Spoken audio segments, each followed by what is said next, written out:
So what did you miss at Jubilee today? Well, you missed a lovely summer, lovers, there. Well, you didn't miss that. You missed a lovely summer Sunday as we close out August.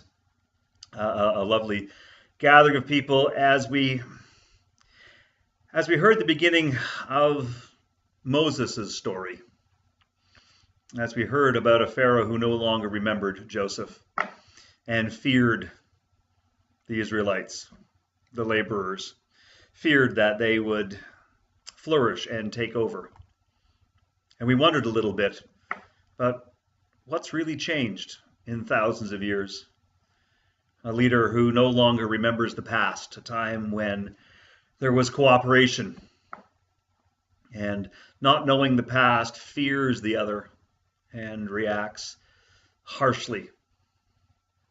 We wondered what happens when we forget our past.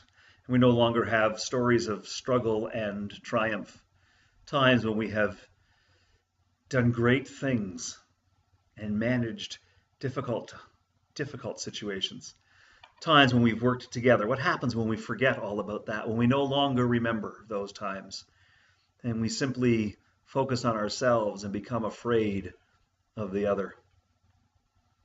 In Exodus, it becomes a time of cruelty, harshness, and genocide. 2017. How much has changed in thousands of years? We wondered about that a little.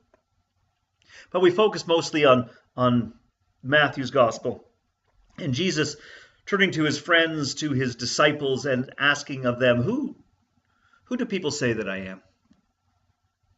Moses, Elijah. Who do you say that I am? He asked.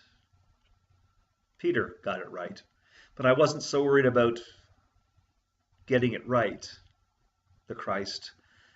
Instead, I wondered what it would be like to have Jesus just show up in our backyards, in our kitchens, in our churches, in our places of worship, in our lives, and look at us and just ask, who do you say that I am? Who am I to you right now? I imagine some moments. I imagine some moments in maternity wards and deathbeds. I imagine some moments as we quarrel with our neighbors. I imagine some moments as we find treasure, as we struggle, and as we celebrate.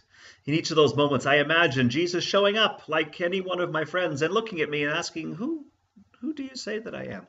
And who is Jesus in that moment when things are good? Who is Jesus to me? Is Jesus just something I put away and don't think about until Sunday? Or is Jesus God's presence, God's promise, God's love in any moment, beckoning me, asking me, inspiring me? I used my imagination and wondered today, and I invited people to wonder themselves as the week unfolds, as our lives unfold, in any given moment, to look about and recognize the divine in the mundane, the holy in our midst. Recognize Jesus' presence and recognize that question is being asked of us all the time. Who do you say that I am? Who is God to us in this moment? Hope? Protector? Judge? Jury? Who is God? And just as importantly, how will we respond? If you want to hear the whole sermon, you can find it on our podcast site, or you can just wonder for yourself at any given moment this week.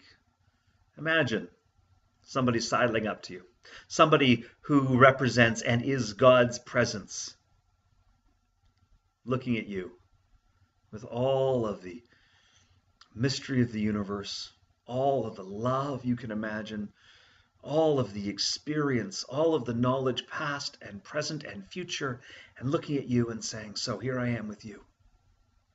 Who am I to you? And what are you going to do when you know that I'm with you? What are you daring? How are you willing to love? That's what we did today.